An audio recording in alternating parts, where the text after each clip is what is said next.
Para quem não me conhece, eu sou o professor Rodrigo Salgado, eu sou professor de Direito Econômico na Faculdade de Direito da Universidade Mackenzie.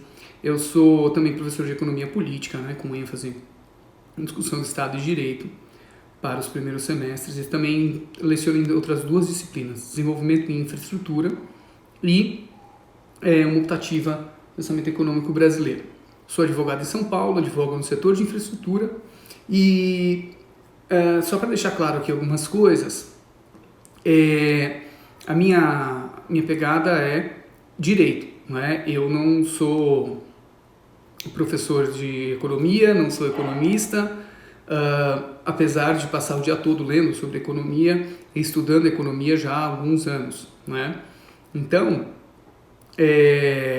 queria só enfatizar isso, né? Uma parte relevante das análises que a gente faz no direito econômico parte da análise de economistas. Então, é claro que todos temos nossas escolas de filiação, apesar de hoje isso estar um pouco resolvido, né?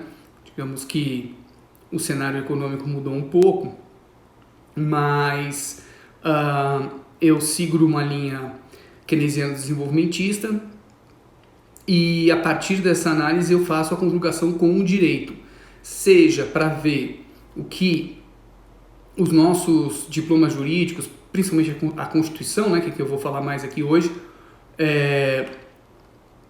seja a legislação infraconstitucional, tratam do processo de regulação da economia, né? Então, assim, os meus aspectos de análise vão dentro do direito para tentar concretizar, via regulação econômica, os próprios preceitos constitucionais. A gente pode fazer outras análises dentro do direito econômico, quer dizer, fazer o que a gente chama de análise econômica da norma, né, que é uma coisa mais abstrata, mais teórica, mas hoje a nossa pegada aqui vai ser bem essa, né? Tentar analisar, claro, que de forma bastante objetiva, quais são os principais programas aí e as principais ações que o governo federal prometeu fazer, né? Porque até agora a gente não tem nada concreto em relação ao problema econômico que veio junto com a crise da pandemia que está nos assolando no mundo hoje, né? 1/3 da população mundial estava em algum tipo de distanciamento social até pouco tempo atrás, né? Imagino que esse número tenha sido mantido. Através do direito econômico, quer dizer, comparar o que os economistas têm falado, quer dizer, primeiro, não é, a proposta do governo, que os economistas têm falado, e depois as nossas análises críticas dentro do próprio texto constitucional, e falar um pouquinho sobre a efetividade do direito, né, se der tempo aí, para a gente abordar uma coisa que é muito central, que é a legitimidade do texto constitucional, como que o texto constitucional se torna concreto, né? É um processo político e esse é o nosso maior entrave hoje de criar canais de pressão para que o jogo mude, né? Bom, acho que é isso então, né? Tô aqui começando, já agradecendo também o portal Disparada, é um site de análises independentes, né? Quem quiser ver as outras duas lives que eu fiz, né, é só visitar o portal disparada.com.br. Eles têm uma página no YouTube, vocês lá no YouTube encontram meus vídeos, mas também visitem o site, porque o site tem muitas análises, muitos textos, muito bacana.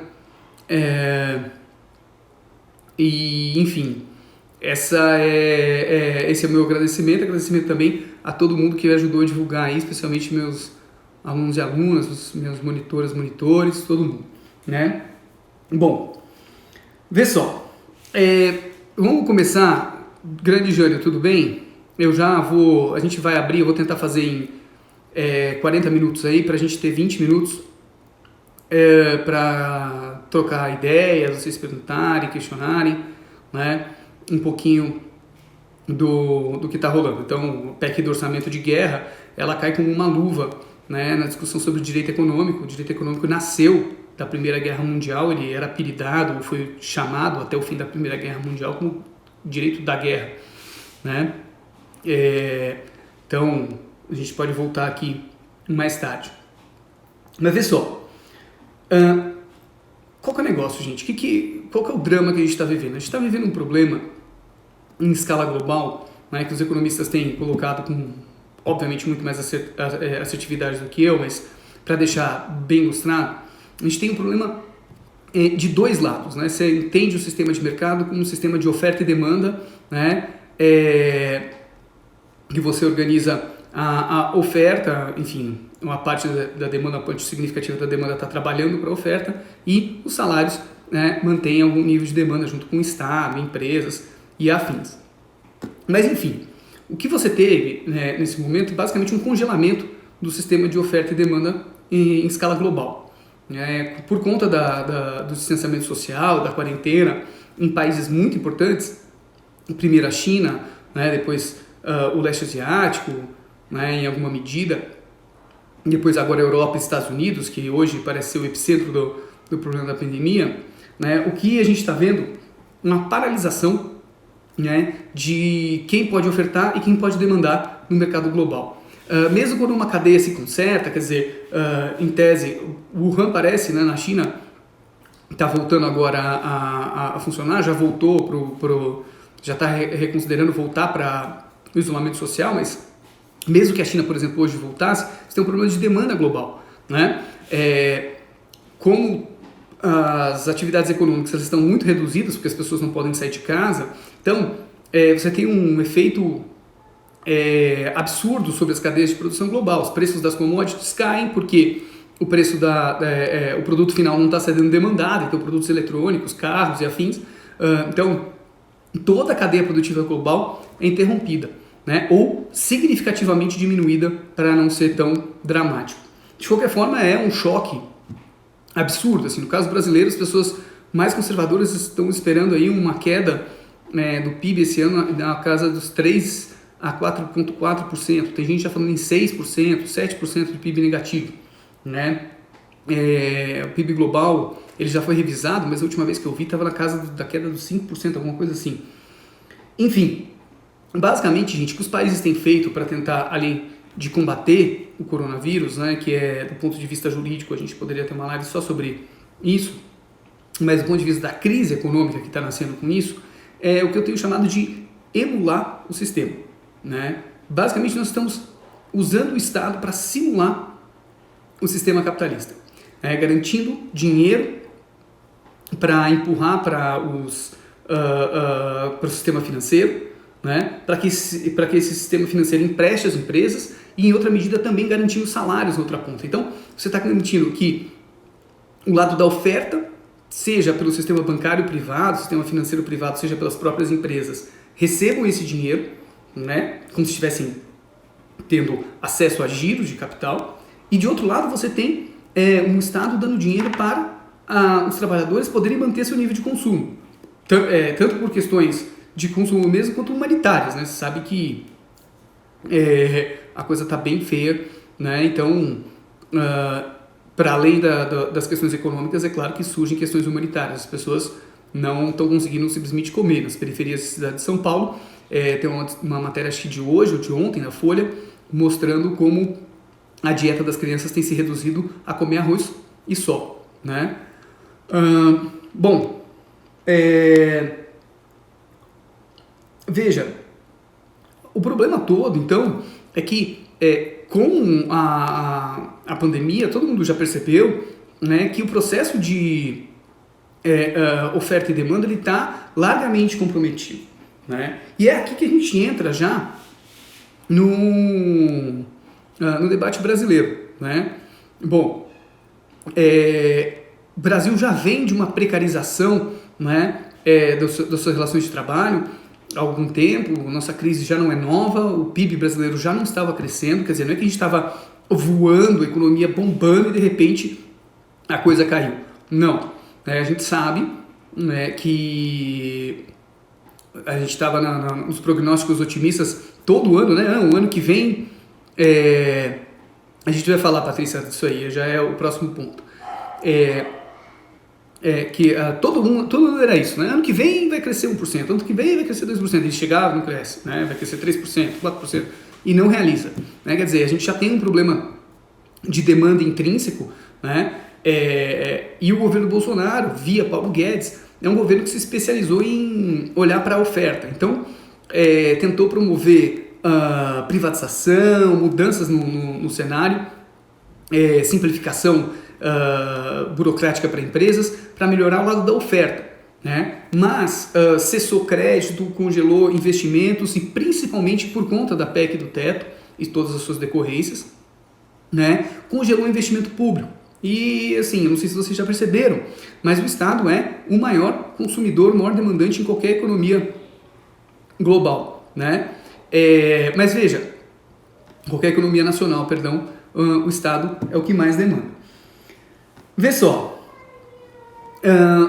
o governo demorou muito para agir, a gente sabe, apesar de ter essa discussão agora quando foi o primeiro caso do coronavírus, se foi fim de janeiro, se foi em março, mas o fato é que a gente já sabia há algum tempo, né, que a coisa estava pegando aqui para o Brasil e que mais dia, menos dia, a gente teria problemas com a pandemia, e isso demandaria, independentemente do cenário, medidas anticíclicas, né, contra a crise econômica.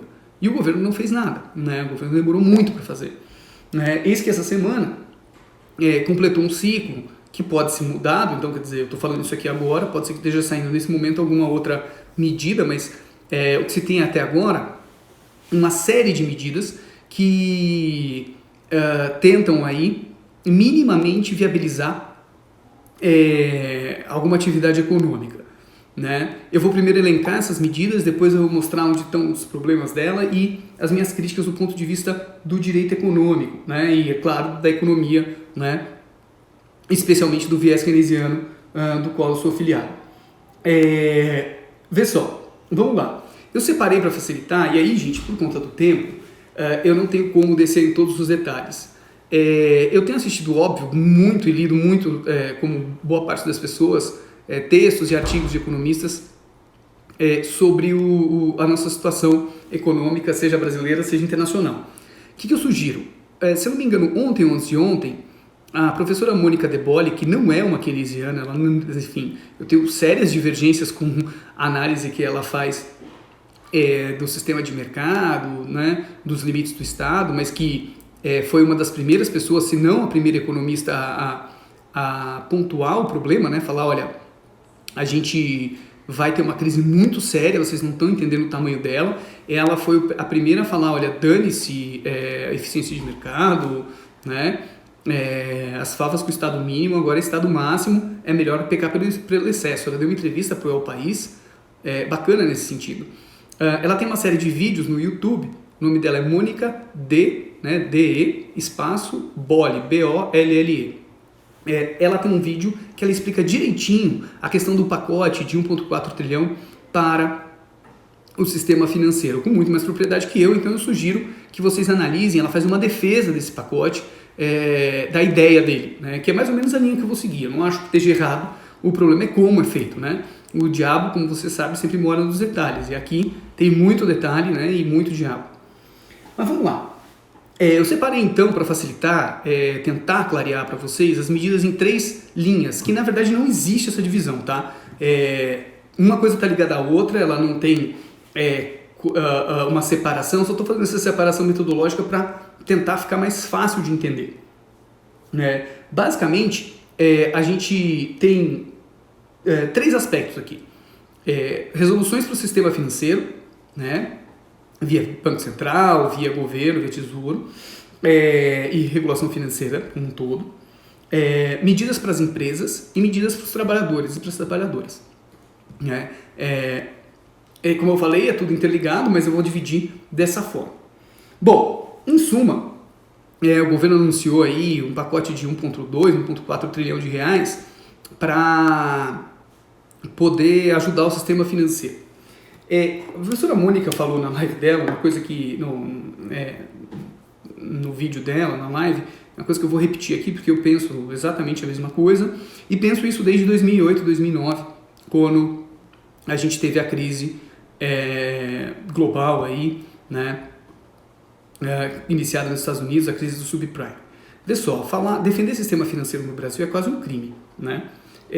Porque nós temos um sistema bancário super concentrado, com uma lucratividade absolutamente bizarra, né?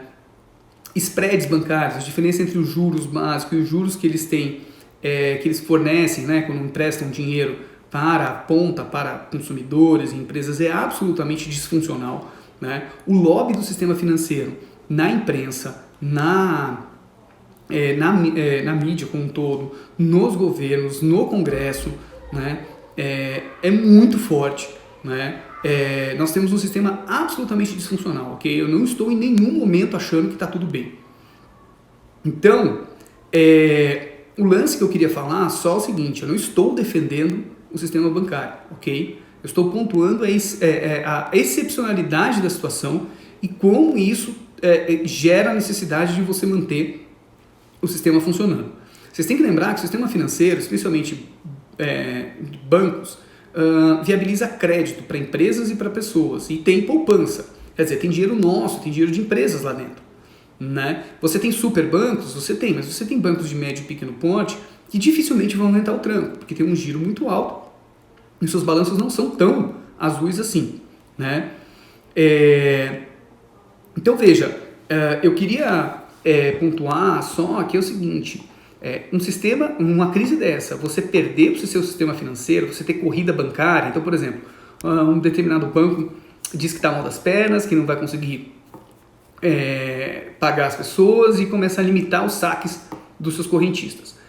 O que em geral acontece, que aconteceria certamente, é a famosa corrida bancária. Todo mundo sai correndo para sacar o dinheiro. Isso tem um efeito cascata, não só dentro do banco. Você não quebra só aquele banco. Os bancos emprestam um para os outros, entendeu? Então, se você tiver uma corrida bancária, possivelmente você vai contaminar todo o sistema e todos os bancos quebram. E é por isso que, nesse momento, os bancos precisam de liquidez, precisam ter dinheiro na conta. É disso que a gente está falando, ok? Quais são as principais medidas do governo? Bom, primeiro, o rebaixamento e a extinção, praticamente, do compulsório, né? Quando você faz... quando o banco faz uma operação, uma parte do dinheiro tem que ficar retido, por definição do Banco Central, né, para dar solvência para o próprio banco. Quer dizer, se um banco prestar 10, ele tem que ter X% desses 10 guardado. O governo está diminuindo a quantidade de retenção compulsória para viabilizar liquidez para os bancos. Tá certo? O que mais? O Banco Central do Brasil está se comprometendo a comprar títulos da dívida pública do governo, né? Por que ele está fazendo isso? Veja, Tesouro emite o título, né?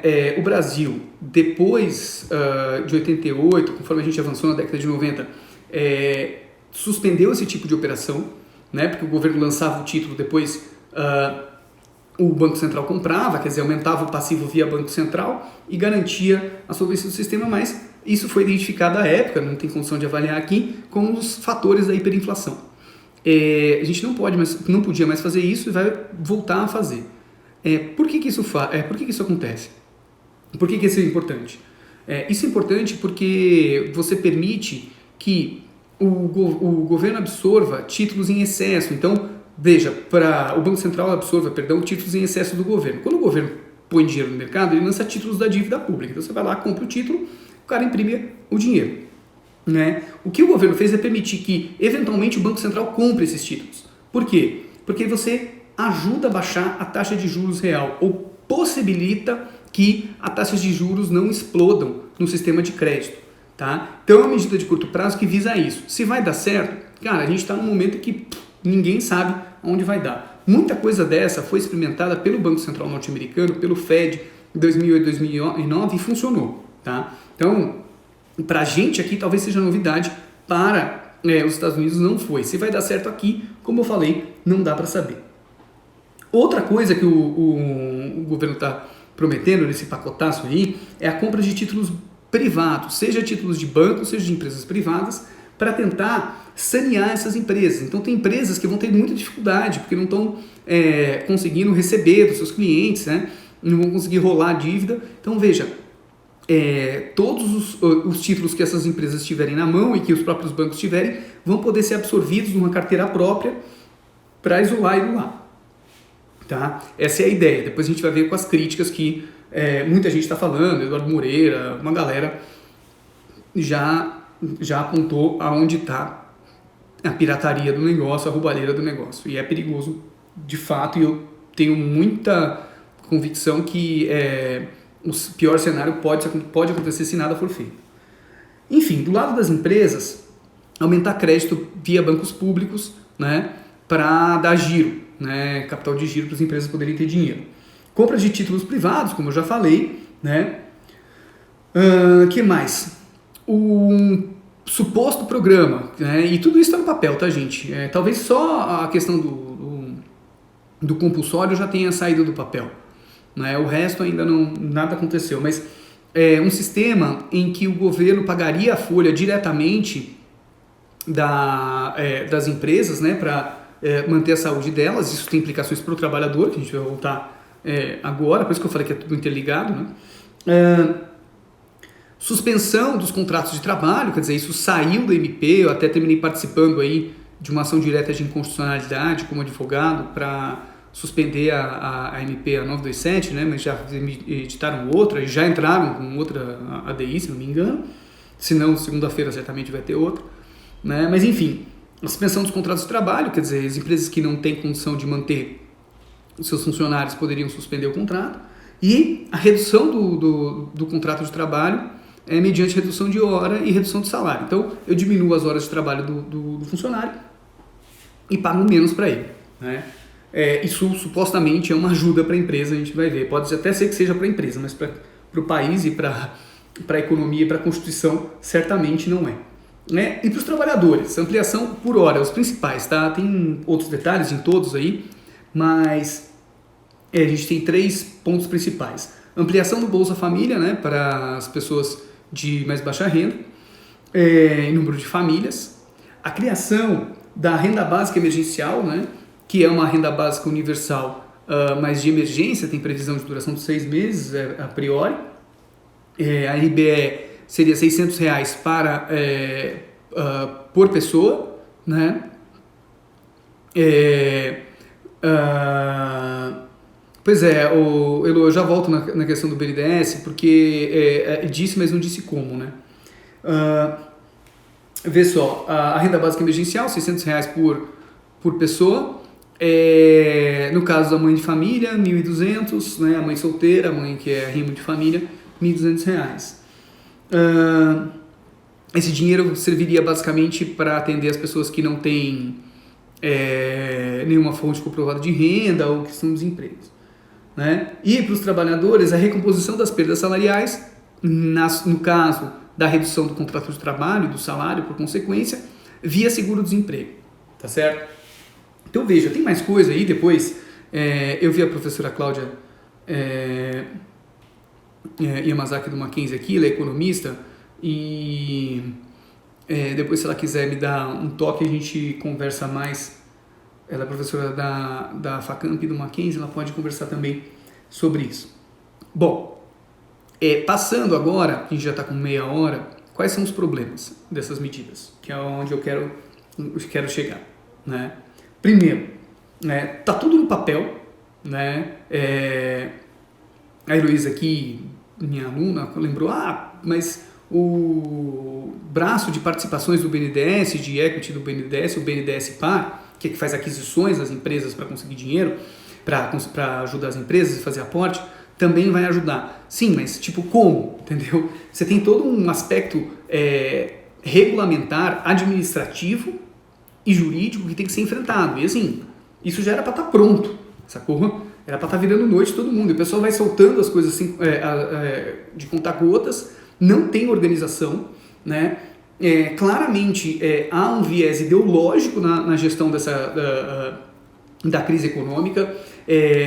O ministro da Economia claramente está totalmente contrariado, ele não tem a menor vontade, talvez eu não quero ser chulo aqui, baixo, mas me parece às vezes que ele não tem condições do ponto de vista técnico de operar o Estado como indutor da economia, entendeu? É isso aí, o Flávio Bastos, professor aqui de Direitos Humanos, está aqui também, e é uma improvisação ideológica, quer dizer, não tem nenhum tipo de acerto, sacou?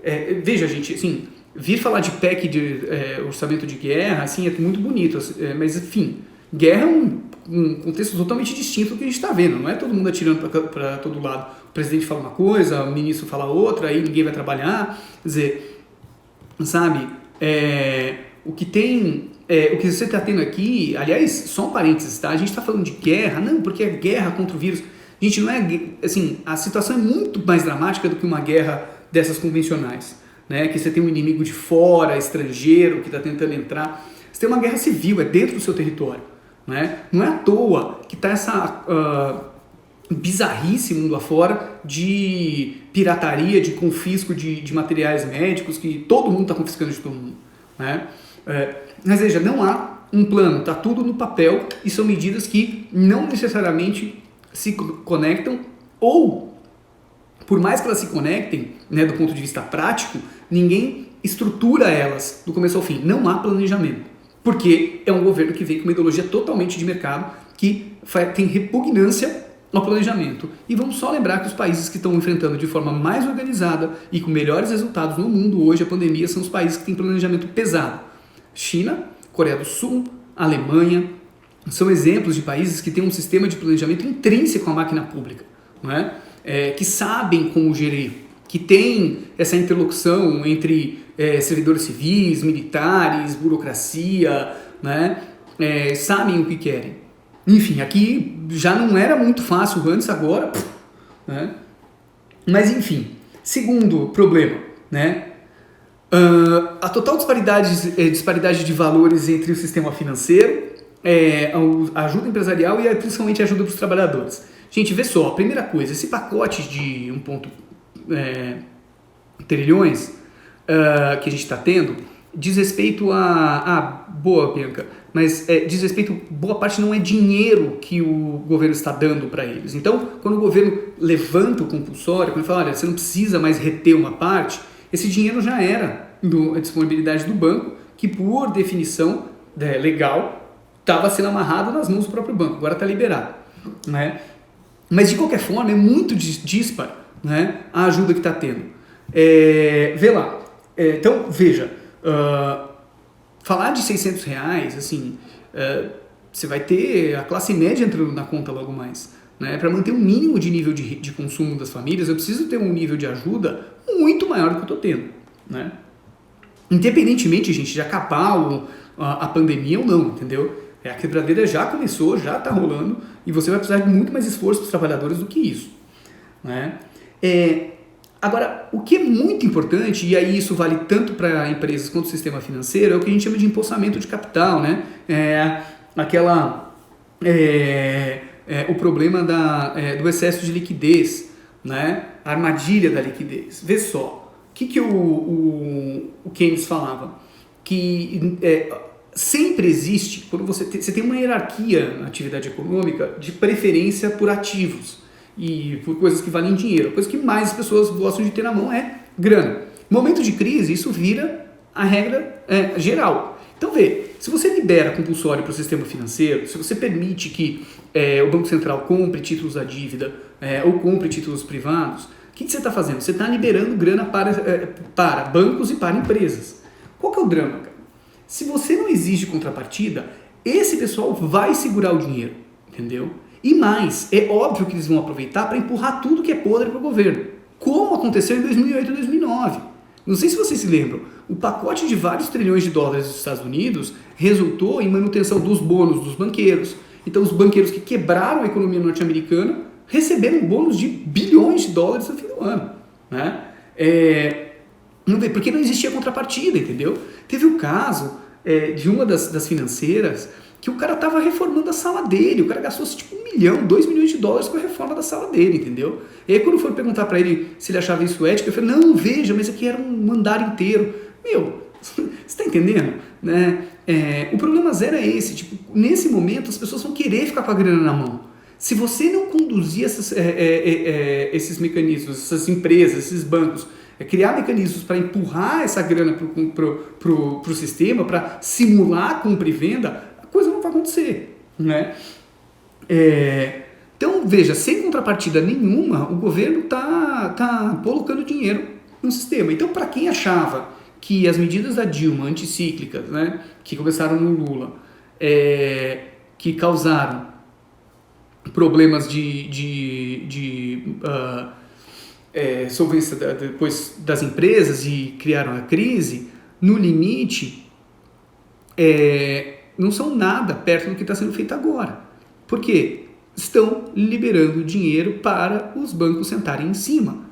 E assim, eu não sei se vocês viram, depois quem quiser até posso publicar o link, eu tenho o PDF, eu escrevi um artiguinho de 5 páginas para a revista dos tribunais, falando disso, né, do perigo disso aí, e dando sugestões para isso. Assim, mas, e não é porque eu sou um gênio não, tá? Ou porque eu vislumbrei a catástrofe, mas é porque eu já estava lendo o pessoal de fora, né, falando sobre isso. Mas não deu outra. 2, 3 dias depois saiu na Folha. Olha, os juros explodiram no sistema bancário, não tem crédito, os bancos não querem emprestar para as empresas nem para as pessoas físicas. É claro que eles não querem, porque se contaminar os balanços deles, eles estão lascados. Então eles vão querer reter ao máximo a grana, seja para especular e seja para manter a solvência. Quer dizer, mesmo tirando a picaretagem do sistema financeiro, que quer ganhar muito dinheiro, mesmo se fosse todo mundo santo lá dentro, eles não iriam mexer nessa grana se eles não fossem empurrados, entendeu? Do lado das empresas, a Bianca me lembrou aqui que a postergação de impostos, de pagamento de impostos, de fato isso é uma outra medida, né, que pode ajudar. Mas primeiro, 20 bilhões de reais por mês para garantir folha de pagamento não é nada, gente, nada, né? Zero. Isso se sair do papel, isso aí, né? Porque falaram e nunca mais tocaram no assunto. Porque a ideia é essa, né? Criar um sistema onde a empresa que se comprometa a não demitir receba dinheiro para pagar sua folha de pagamento, né? Os seus trabalhadores. Mas assim, primeiro que eu quero ver como isso vai ser feito. Segundo, que é muito pouco dinheiro, né? Segundo, para atender os interesses de meia dúzia de empresários, ou enfim, de empresários que têm muito a perder, né, o governo cedeu, de novo, a diminuição de salários, né, possibilitando aí que as pessoas, que as empresas diminuam o salário e diminuindo até 70%, né, para garantia de emprego. E aí, vamos lá, qual que é o método de compensação aí? Aí a empresa, qual que é o projeto do governo? A empresa diminui o seu salário, você recebe menos, trabalha menos, o seguro-desemprego vai te cobrir, né? O lance é o seguinte, o seguro-desemprego ele foi desenhado no Brasil para atender quem ganha no máximo 2 salários. Na verdade, essa lógica dele só faz sentido para atender quem ganha até 1,5 salário. Eu vou explicar isso direito, mas para além do problema da falta de humanidade do momento, né? Quer dizer, colocar totalmente, né, a preservação da empresa acima da preservação dos salários, o que não faz sentido algum, né? Simplesmente você está dando um tiro no pé. Por quê? O que move a economia é a demanda agregada, é a demanda de todo mundo junto. Se por algum acaso você diminui o salário, você diminui a demanda. E na tua pirâmide de consumo você vai baixando. Então, você gastava lá em cima com super supérfluo, se você ganha um pouco menos, você vai para o supérfluo, depois você vai para até você ficar na comida, né? Que mais?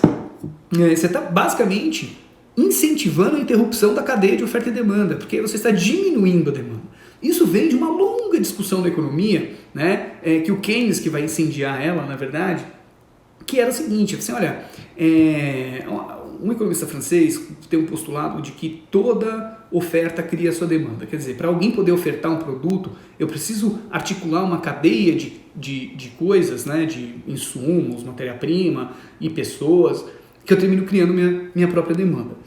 Essa foi a regra na economia, até que o Keynes falou, não, cara, é o contrário.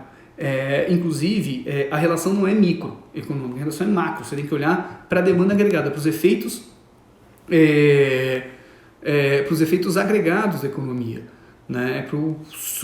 Para a soma de todas as atividades econômicas. E quando você permite a diminuição brusca de salário, o que você vai fazer é piorar ainda o que já estava ruim, porque, como eu já falei, a gente não estava bem, né? A economia não estava bombando, a gente estava mal para chuchu, né?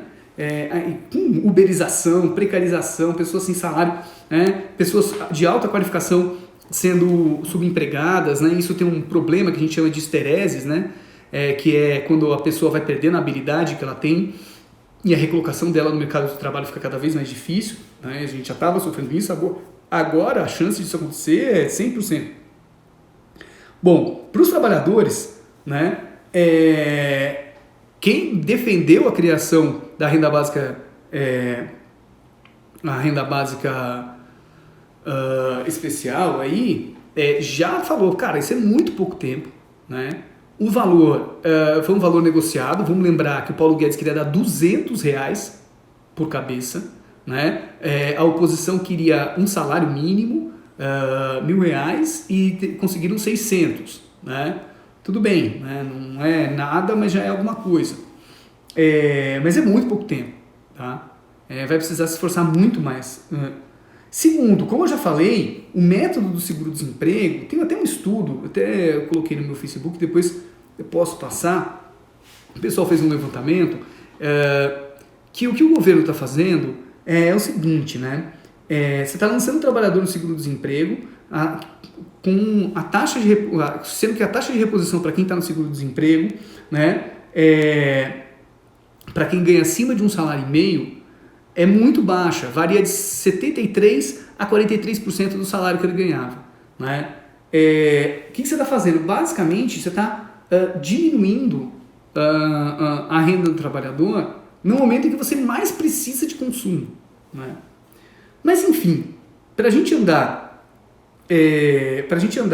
aqui, o que eu acho? Vamos olhar para a Constituição, a parte do direito que me importa aqui. Pega o que diz o artigo 170 da Constituição. Vamos lá, né? Dos princípios que devem reger a ordem econômica do país, né? Um deles está lá, a busca pelo desenvolvimento econômico, né? Quer dizer, você mergulhar numa recessão de forma pensada não me parece muito caso. E, né, a busca pelo pleno emprego, tá? Quer dizer, é um recorte altamente keynesiano, de que é dever do Estado, ao regular a ordem econômica, induzir ao máximo a economia para buscar o pleno emprego. O governo toma medidas só pelo lado da oferta, né? Não está pensando no emprego. E por que isso está lá? Porque as pessoas gostam de trabalhar? Não, né? Eu adoro trabalhar. Não é isso, é porque eu preciso do trabalho para consumir, e a economia depende da demanda, né? Mas enfim, veja, primeira coisa então, que todas essas medidas já contrariam os próprios princípios, os próprios fundamentos da ordem econômica constitucional, tá? Então, daria para alegar, se a gente estivesse num momento sério, inclusive judicialmente, que essas medidas são inconstitucionais per se, tá? Segundo, dá uma olhada no que diz o artigo 192 da Constituição. Eu vou ler aqui, até copiei e colei aqui para ficar mais fácil, né? O sistema financeiro nacional, estruturado de forma a promover o desenvolvimento equilibrado do país e a servir aos interesses da coletividade, em todas as partes que o compõem, abrangendo as cooperativas de crédito, será regulado por leis complementares que disporão, inclusive, sobre a participação do capital estrangeiro nas instituições que os integram. Vê, a lógica aqui é exatamente ter um sistema financeiro nacional de forma a promover o desenvolvimento equilibrado do país e servir aos interesses da coletividade. Cara, você emprestar dinheiro sem nenhuma contrapartida é tudo menos o interesse da coletividade, né? Vê, então assim, do ponto de vista constitucional, a gente poderia citar o artigo 3º novamente, que eu sempre falo dele, dos objetivos da República, né? Erradicar a pobreza, diminuir as desigualdades, em um dos seus incisos coloca. Tem também o artigo 219, né? Que vai falar sobre a importância do mercado interno, quer dizer, o mercado interno é composto de oferta e demanda, então o mercado interno integra o patrimônio nacional para o 219, né? Então, mais uma vez, você tem uma medida que atenta contra o mercado interno, e mais, gente, você tem uma série de medidas de outros países que estão em consonância, né, com o que a gente está pedindo. Não é que ninguém está fazendo, está todo mundo fazendo isso. Não está. E uma das coisas que tem que entender é que acabou toda a limitação de emissão de moeda que a gente tinha. Por um momento, isso vai causar problema lá na frente. Não agora, a gente não vai ter inflação, mas o mundo todo vai ter inflação lá na frente, certamente, né? Mas, tipo, no longo prazo estaremos mortos, né? Como já disse o Keynes, literalmente, dessa vez, né? O lance é o seguinte, caíram todos os dogmas para a emissão de moeda. Na União Europeia, nos Estados Unidos. Os Estados Unidos tem 2 trilhões de dólares para emitir. Na União Europeia, a Alemanha sozinha, o pacote inicial era de 550 bilhões de euros. Esse dinheiro vai ser impresso, ele não existe, entendeu? Não tem reserva necessária para isso. A galera vai se endividar, os estados vão se endividar muito. E a gente está aqui discutindo regra de ouro, né? Lei de responsabilidade fiscal. Acabou, isso acabou, ok? Morreu isso agora. Pode ser que lá na frente dê problema, não estou negando isso. Só estou lembrando que acabou essa conversa neste momento, tá? Então, veja, os problemas aqui passam por um critério absolutamente ideológico. É de longe o governo mais ideológico que a gente viu e o governo mais inconstitucional para lidar com a crise, entendeu? É um governo antidemanda, né? O governo odeia a demanda, ele não liga para a demanda, ele acha que o mercado vai se autorregular, entendeu? E que faz parte do processo de crise esse ajuste, né? Só que a gente não está num processo de crise convencional, nós estamos perigando entrar numa depressão global. Isso aqui pode ser tão violento quanto 1929, só as pessoas ainda têm esperança que não seja, porque os governos agiram muito mais rápido do que na época, né? Mas certamente vai ser muito feio, né? O Congresso está alinhado com o capital financeiro, especialmente, né, com o capital privado. Então, existem algumas questões ideológicas por aqueles que nos sobraram para brigar por isso nesse momento, né? E as medidas, elas facilitam o empossamento de capital, que vai contra o próprio desenho constitucional, tá certo? Para terminar, gente, assim, o que eu sugiro? Reconfigurar juridicamente a noção de capital. Então, para que algo seja considerado dinheiro, tenha valor, ele precisa de alguma garantia jurídica em alguma instância. A gente precisa reconfigurar essas garantias. Então, por exemplo, no caso do empossamento de crédito do sistema financeiro, você tem 2 medidas. Você pode pegar, colocar na mesa uma seguinte proposta. Olha só, eu libero o seu compulsório, mas uma parte desse dinheiro tem que sair do seu balanço e ir direto para ser capital de giro das empresas. Tem que ir para a folha de pagamento. Tem que renegociar dívida com pessoa física. Tenho que viabilizar crédito no tal setor da economia, entendeu? Tem que, senão você não pode. E você vai me demonstrar isso. Você vai ter que criar uma guia, alguma coisa para comprovar isso. Outra proposta que a professora Catarina Pistro falou, e está lá no textinho que eu escrevi, é você fazer o que a gente chama de moeda corrosível. Uma moeda, então, veja, esse crédito que o governo poderia liberar para o sistema financeiro ou para as empresas, ele tem data de validade. Se não gastar, perde o valor. Então você tem 30 dias para usar essa grana nessas seguintes operações: pagar salário, comprar matéria-prima, contratar gente, pagar dívida, né? Uma série de coisas, você vai pagar imposto. Se você não usar essa grana, né, esse dinheiro perde valor, entendeu? Então você cria um container dentro do crédito e fala assim: você só pode usar esse crédito em tanto tempo para tais coisas. Isso já foi feito em vários momentos da história da humanidade, inclusive no New Deal, né? Enfim, tem como você reconfigurar juridicamente isso, né, para evitar esse tipo de medida.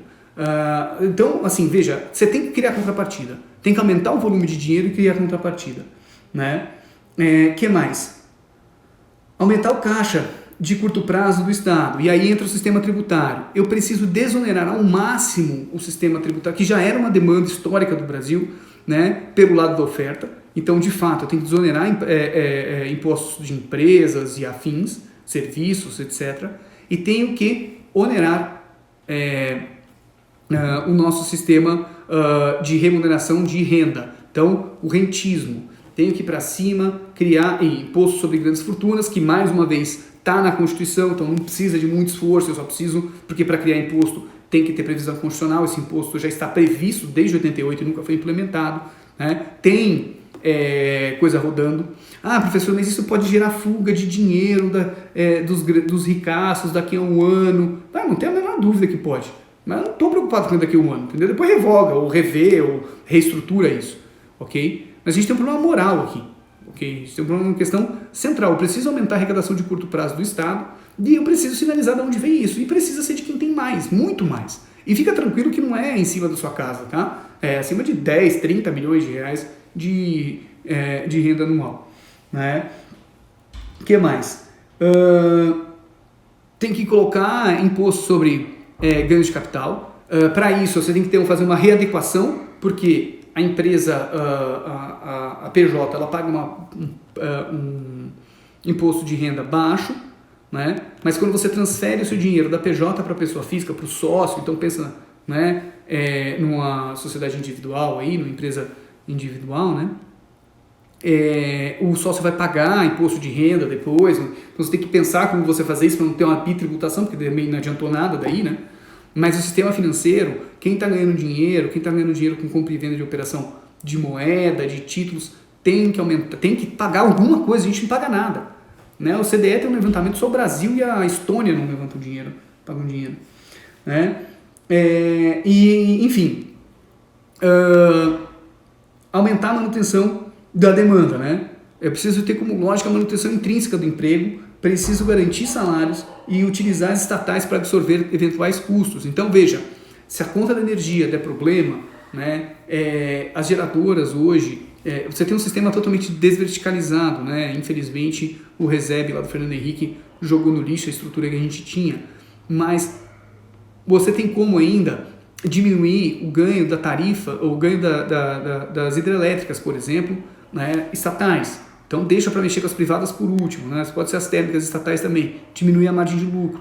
Mesma coisa com a Petrobras, né?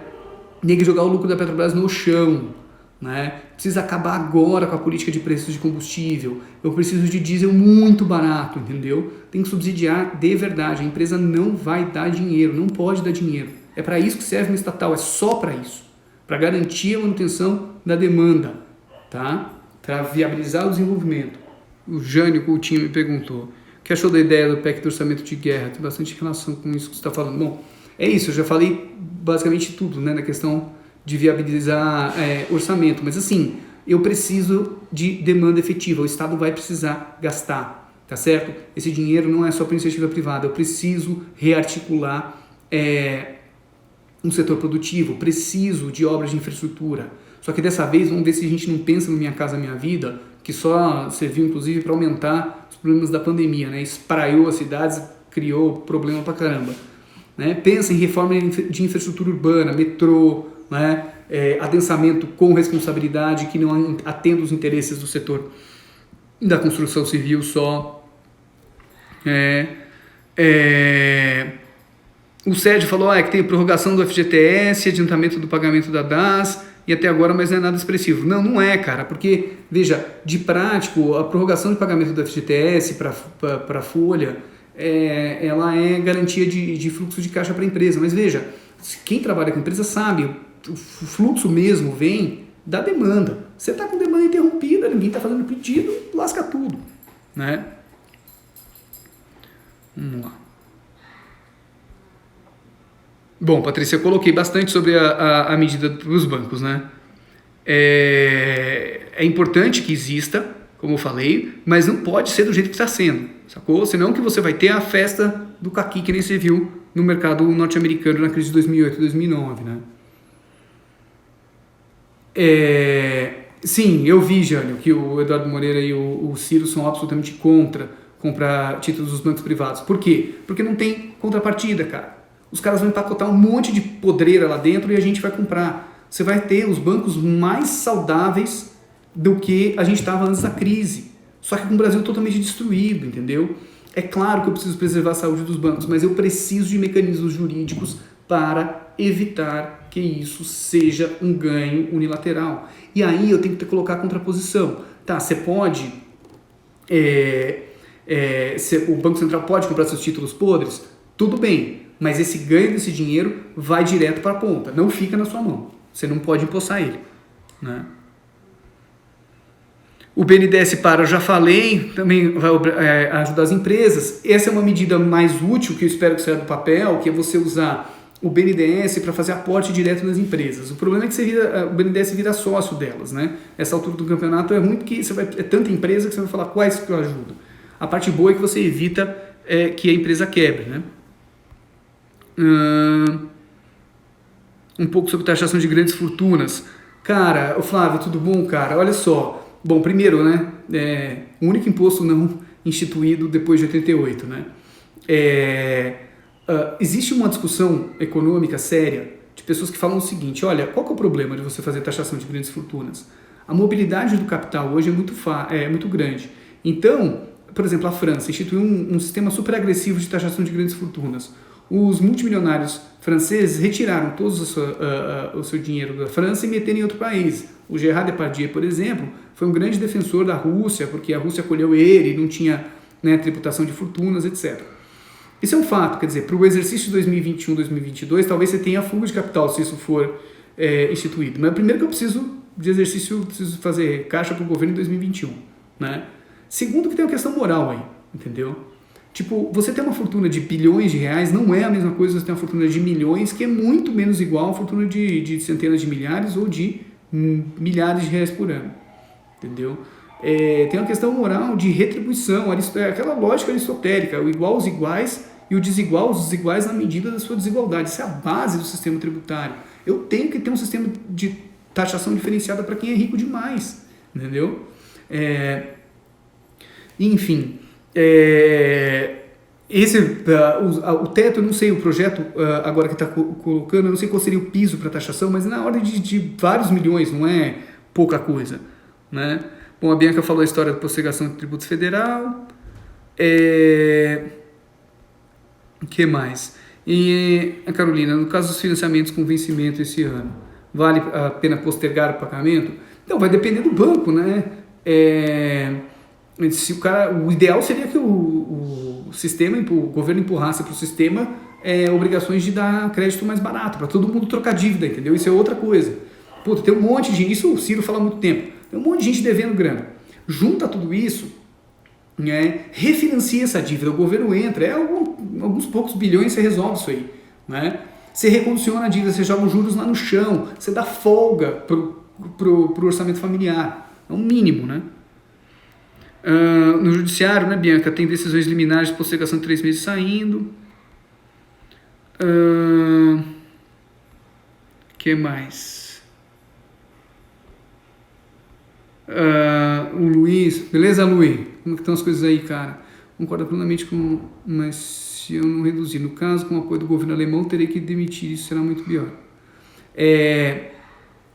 Veja, existem casos e casos. O Luiz, ele mora em Frankfurt, tem uma empresa de logística, né? Eu tenho que estudar, Luiz, caso a caso aí, entendeu? É claro que o pacote pode ser que ele piore para algumas empresas e melhore para outras. O que eu não posso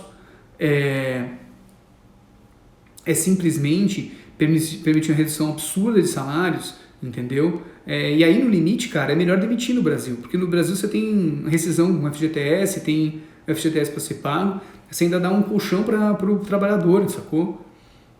Porque é isso, questão de meses aqui que eu preciso pensar, pensando muito no curto prazo, né? A redução do salário vai ter impacto na demanda imediata, cara. As pessoas vão parar de consumir imediatamente. Já pararam, né? Mas vai piorar. Então, assim, eu não tô falando que tem solução boa, sacou? Tipo, faz isso aqui que vai dar tudo certo. Não vai dar muito problema. E para cada nova solução vai aparecer um novo problema, né? A Patrícia tá falando, tem uma PEC tramitando agora, funcionalismo público de todos os poderes e dá com 25% do salário até 2024. Como isso ajudaria a economia? Bom, a ideia seria desonerar os cofres públicos, né? No mundo das ideias, né, que eu duvido que seja o caso do nosso amigo Guedes, libere grana para o Estado poder investir. Não vai fazer isso, né? É para diminuir o impacto da dívida que está fazendo, para manter, né, a ordem financeira do Estado, quer dizer, manter o Estado aparentemente com contas saudáveis para, teoricamente, o dinheiro de fora voltar. O dinheiro não vai voltar tão cedo, gente, né? Então, eu acho que você tem que reduzir, desculpa, você tem muita gente que ganha, especialmente no judiciário, acima do teto. Isso é um absurdo, já era um absurdo antes. Desculpa, o Estado não é o lugar para você ganhar 50 mil reais, 100 mil reais, 30 mil reais, seja, né? Num Estado como o Brasil, num país como o Brasil. Tem muitas carreiras, eu sei que só ganha isso no fim da carreira, mas a realidade do judiciário vocês sabem que é bem diferente, né? O topo da cadeia alimentar, que é tipo, sei lá, 1% mais rico do judiciário, da administração pública, tem que sofrer com isso. A priori, posso ser convencido, mas a priori sou contra pegar dinheiro do fundo eleitoral para ajudar. 3, 4 bilhões não vai adiantar porcaria nenhuma nessa altura do campeonato. E por que eu sou contra? Porque a gente vai ter que fazer eleição em algum momento, a não ser que a galera já esteja pensando, dane-se a eleição, né? Vamos para o estado de exceção mesmo. Mas eu ainda espero ter eleição, e eu vou precisar de dinheiro, essa grana vai vir da onde? Das empresas? Vai ser a eleição mais corrupta da história da humanidade, entendeu? Will, você acredita que essa crise pode mudar a percepção dos brasileiros acerca do atraso do nosso desenvolvimento? Cara, não sei, Will. Acredita que essa crise pode impulsionar candidaturas com a tônica nacional desenvolvimentista? Sem dúvida que vai, né? E eu acho que esse é o último recado, porque o nosso tempo já está acabando.